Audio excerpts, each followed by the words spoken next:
Tá no jeito aqui, ó. Muito obrigado a todos pela presença. É uma alegria a gente poder estar aqui hoje juntos para falar de um assunto tão importante, que é ser pai de adolescente, né? Meu nome é Lúcio, para os que não me conhecem. Eu tive uma experiência de pastoreio de adolescentes, fui pastor de jovens e adolescentes por 4 anos, em uma das nossas igrejas, no Vigilato. E hoje tenho a oportunidade de estar mais envolvido aqui com outras coisas, mas também envolvido aqui nesse trabalho do OnFire, que é esse trabalho de adolescentes. E passei por muitas angústias, vi muita gente sofrer por conta de ser pai de adolescentes, vi muitos adolescentes também sofrerem com seus pais, e tive grandes e largas experiências em relação a isso, fizemos vários aconselhamentos, tive a oportunidade de acompanhar vários adolescentes, tive a oportunidade de acompanhar vários pais também angustiados. Nesse tempo a gente teve, de todo tipo de caso aconteceu, e a gente pôde acompanhá-los, inclusive casos de tentativa de suicídio, de uso de drogas, de desvio de sexualidade, de prostituição, de abuso. Infelizmente, a gente tivemos aí casos ruins que a gente teve que acompanhar durante todo esse tempo. Infelizmente, a gente sabe que esses casos estão ao nosso redor hoje. Eu sei que muitos de nós, muitos estão aqui por conta dessas aflições a qual o mundo nos traz. E talvez isso não vai parar de acontecer, mas nós podemos, de alguma forma, entender na palavra de Deus como se prevenir de várias coisas e como a gente poder conduzir os nossos filhos. Além disso, sou pai também de uma criança de 9 anos, vai fazer 9 anos agora em dezembro, já está há 2 anos de uma pré-adolescência, né? A gente já assim se prepara, né? Minha esposa até estava preparando tudo que a gente tinha que fazer aqui, e ela gostaria muito de ter vindo, né? Ela já com o mesmo receio que eu, ela gostaria muito de estar aqui, mas meu filho mais novo, eu tenho um outro filho também de 1 ano e meio, adoeceu essa madrugada e ela está com ele, cuidando dele, não pôde estar aqui com a gente. Mas eu estou aqui também não só para poder compartilhar um pouco da experiência que eu tenho enquanto pastor de jovens e adolescentes, mas também para ouvir dos nossos pastores aqui também. Tem alguém mais guerreiro do que eu aqui, que é o Alexandre e a Paula. O Alexandre e a Paula são pais de 4 adolescentes. Então, coloquem o nome dele nas vossas orações. Quantos anos, Paula? Paula e Alexandre, quantos anos têm os meninos? 14. 20, 18, 16 e 14. Uma benção, tudo morando no mesmo lugar. É uma guerra, né, irmão? Mas é isso aí, venceremos com muita alegria no coração, né? Então, tenho certeza que eles têm muito a nos ajudar aqui hoje. E eu quero começar a gente falando um pouquinho sobre essa questão da adolescência. Adolescente não é um termo novo, não é um termo velho, é um termo relativamente novo, e a primeira vez que ele consta nas literaturas mundiais, o primeiro livro que traz a palavra adolescente, ele vem em 1904, então não existia esse termo adolescente. Adolescente é uma criação contemporânea, pós-moderna, é algo que surgiu com as necessidades, com as lutas e aflições que acontecem, com essa angústia, com essa dor que o adolescente passa. Mas se você lembrar aí, às vezes, dos seus avós, bisavós, se você tiver alguns retratos antigos dessas pessoas, de pessoas mais velhas, você vai lembrar aí que talvez seus avós casaram com 14, 15 anos. Provavelmente, alguns aqui talvez até tiveram a mesma experiência, né? Você não precisa revelar a sua idade, mas talvez alguns tiveram a experiência de casar mais novos também, 17, 18, 19. Eu tive o privilégio de casar com 21, mas eu sei que meus bisavós casaram com 14, tenho bisavós que casaram com 14. Se você pegar fotos antigas, você vai ver que não existia diferença entre criança e o adulto nas suas roupas, no seu modo de vestir, no seu modo de criar. A criança, na verdade, era um mini adulto, então ele se vestia como um adulto, as roupas eram próprias de adulto, não existia moda para adolescente, né? Não existia passeio para adolescente, não existia passeio infantil, não existia moda para criança, tudo era uma coisa só. As crianças eram criadas já de acordo com as normas dos adultos. Então, você pega essas fotos antigas dos meninos bem aí do final do século XIX, início do século XX, você vai ver que muitos deles se vestiam como adultos. Se você pegar tradições antigas, eu posso aqui citar a tradição judaica. A tradição judaica, ela tinha não vou falar uma iniciação, mas uma festa de passagem do estado da infância para o adulto. Não existia essa transição a qual nós conhecemos hoje como adolescência. Então eram conhecidos como Bar Baraká e Bat Baraká, que era o Bar Baraká, a passagem do homem da infância para sua fase adulta e o bate para cá da mulher para sua fase adulta.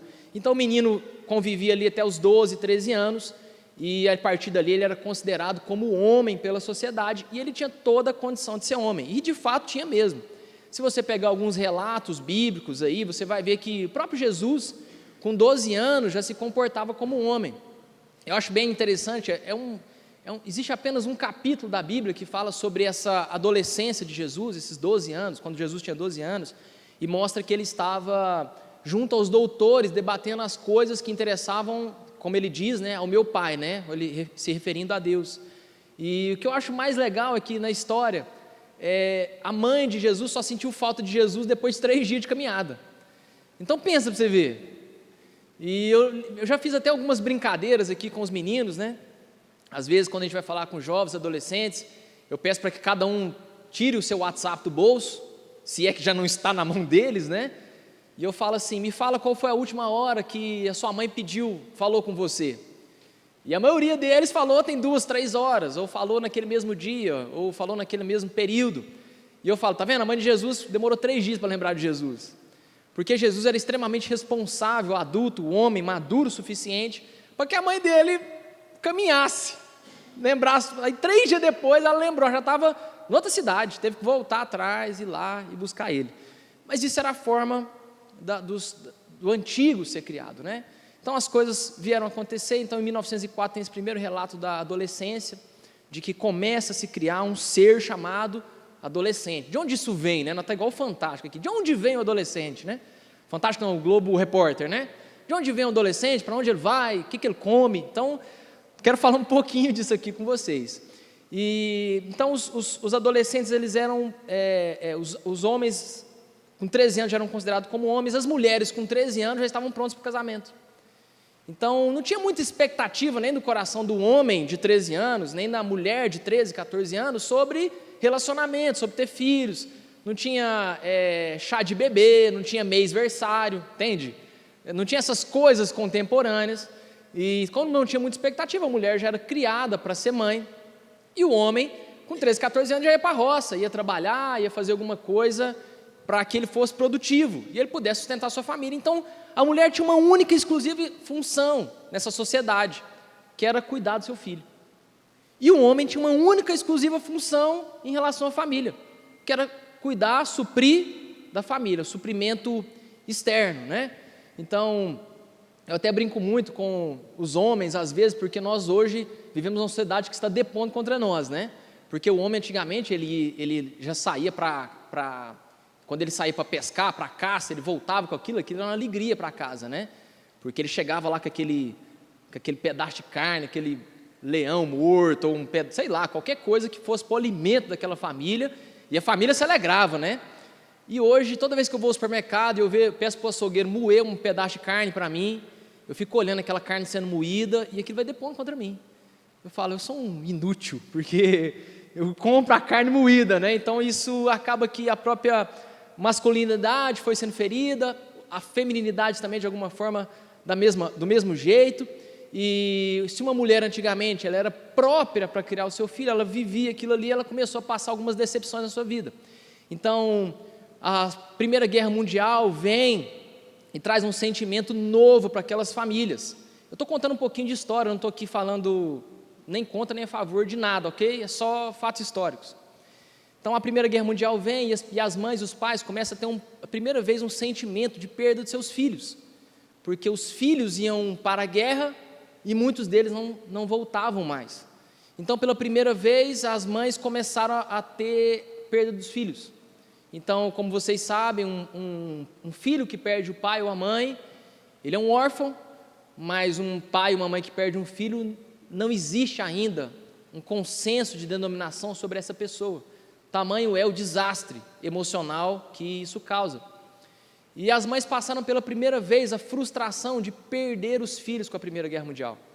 E isso continua, porque logo em seguida, poucos anos depois, tem uma Segunda Guerra Mundial que envolveu até mais países. Isso era muito envolvido na Europa, mas a Segunda Guerra Mundial, até o próprio Brasil chegou a participar dela.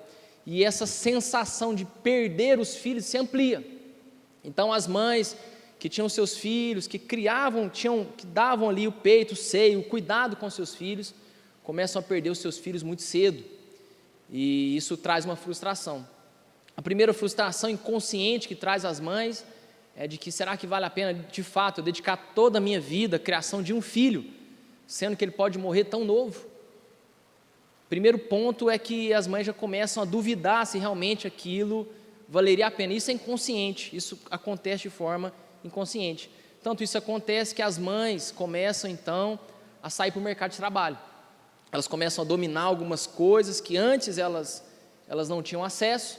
Então as mulheres não tinham acesso à votação, elas começam então a exigir seus direitos de voto, começam a exigir o direito de poder trabalhar como um homem, começam a exigir o direito de poder ganhar como homem, ainda que às vezes muitas delas não tenham ainda conquistado esse espaço.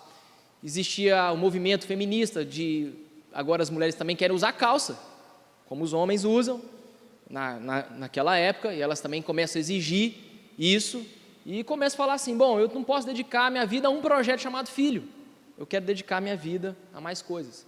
E além disso também surge um outro sentimento de frustração, que é o famoso ninho vazio, de que a casa ficava vazia quando o filho fazia 13, 14, 15 anos, eles já iam para o casamento. Agora então as mães falam assim, bom, eu quero ter meu filho por mais tempo comigo, porque eu não quero perder ele tão rápido. Isso aqui, irmão, não estou falando que é certo ou errado, ok? É só o período histórico aqui. E aí elas começam então a prender os seus filhos por mais tempo, até 18, 19 anos. Hoje, a Organização Mundial da Saúde considera um adolescente até 19 anos de idade. Então é considerado um adolescente até 19 anos de idade, mas os cientistas já lutam para que adolescente seja considerado até 24. Então já existe uma corrente que luta para que adolescente seja considerado até 24, isso aí é bem notório, basta, se eu perguntasse para alguns aqui que têm filhos de 19, 20 anos de idade, a maioria não saiu de casa, não pretende sair, não está com plano de sair e vai continuar por muito mais tempo. E existe uma corrente também, já não tão embasada cientificamente, que deseja que seja 29 anos, eu já ouvi até 35, então existe aí gente que quer permanecer em casa da mãe até os 40, e tudo isso é possível, né, irmãos? Porque a adolescência não é mais um período hormonal, a adolescência é um conceito. Então, se é adolescente dos 7 até os 70 anos, com Viagra, na altíssima, você podendo ter seus hormônios repostos todo o tempo que você quiser, sua mãe querendo cuidar de você, por que você vai sair de casa? É ou não é? Então, cada vez mais isso vai se prolongando. Então, essa sensação das mães, então, começa a se prolongar. O que acontece? As crianças antes ganhavam tempo exclusivo das mães. Elas tinham peito, tinham um colo, tinham um abraço, né? Então, os filhos com 2, 3 anos já tinham sido muito abraçados pelas mães. A mãe tinha se dedicado muito com seus filhos. Uma vez que as mães agora vão para o mercado de trabalho, vão exercer outras funções, e aqui eu começo a citar também os pais que abandonaram essas mães. Muitos pais saíram, né? Lembra aquela velha história de que o cara saía para comprar cigarro e nunca mais voltava? Então, isso aconteceu, e aí as mães têm que se dividir entre as funções diárias e também de cuidar do seu filho. E aí surgem algumas invenções modernas. Leite ninho. O que é o leite ninho? É um pedaço da mãe em pó. Então agora a mãe não pode mais amamentar o seu filho até os 2, 3 anos. Era comum a gente ver figuras, se você pegar antigamente, meninos andando e mamando na mãe. Isso era comum, né? Hoje é quase um absurdo social. Hoje até amamentar já virou um receio da sociedade, né? Mulheres que amamentam em público. E aí o leite ninho é justamente esse pó, pedaço da mãe em pó, que eu posso dar para o meu filho, o NAN, né? Quem conhece o NAN aí, né? Então isso aí também é mais um pedaço da mãe colocado. A mamadeira é a representação do seio feminino, para que quando a mãe estiver ausente, ele possa ter uma representação disso, ele possa sentir sobre isso ali o seu conforto. Então o mundo moderno começou a criar coisas que, vamos dizer assim, que na sua visibilidade elas parecem suprir a necessidade do futuro adolescente. Porém a gente vê que isso na verdade apenas prorrogou a adolescência, porque hoje o que nós estamos vendo é que os adolescentes estão cada vez mais querendo mamar nos seus pais, por mais tempo. Por quê? Porque eles são mais imaturos? Sim, mas será que também isso não quer dizer que um pouco de nós também não demos aquilo que era suficiente? Será que nós demos leite o suficiente para essas pessoas?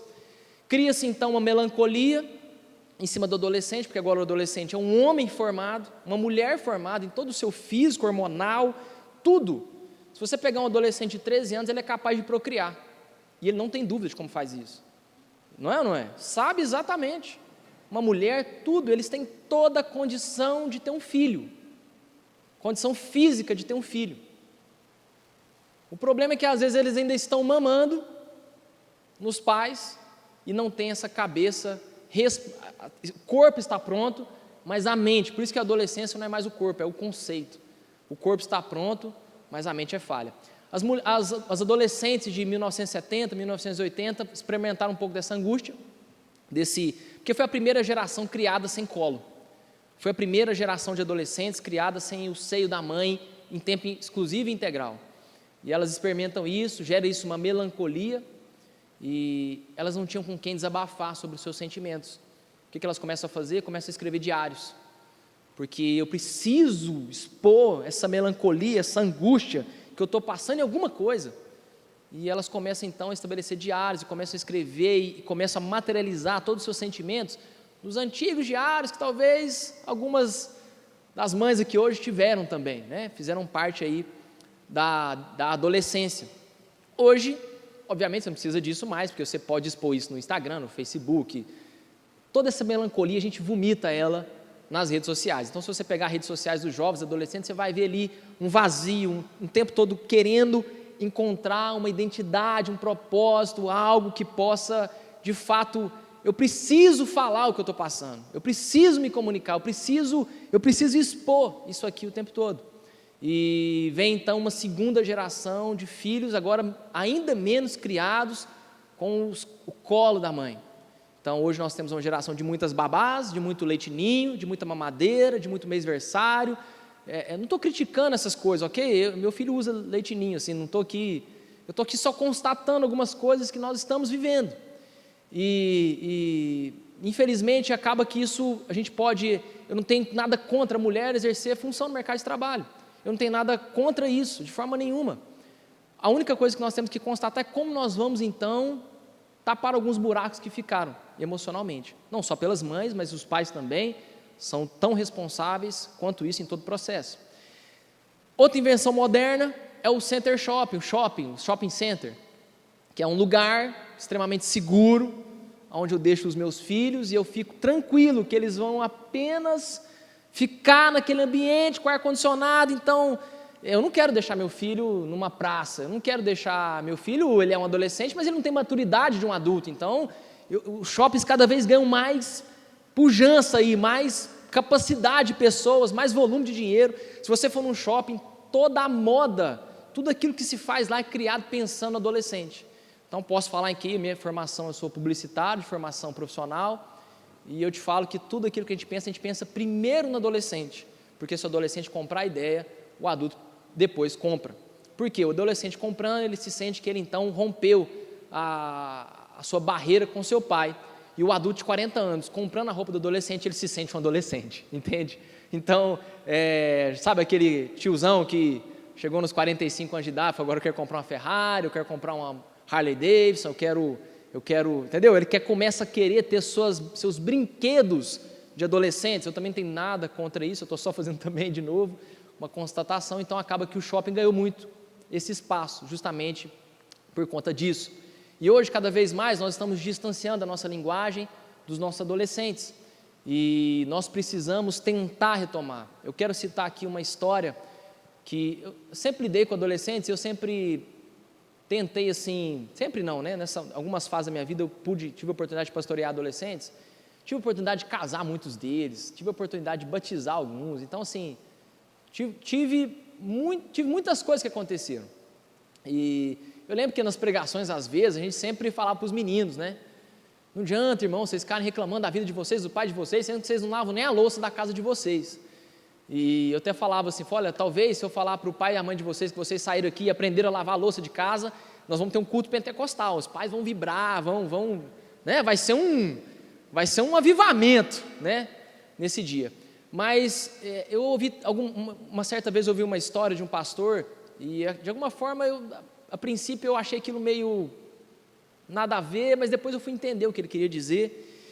E ele disse que uma vez uma jovem de 17 anos chegou para ele e falou assim: pastor, eu compreendo o Evangelho, eu reconheço o amor de Cristo, eu sei que Deus me ama, eu sei que Jesus morreu no meu lugar, na cruz do Calvário, mas eu não compreendo ainda, porque eu com 17 anos e nenhum garoto me chamou para sair.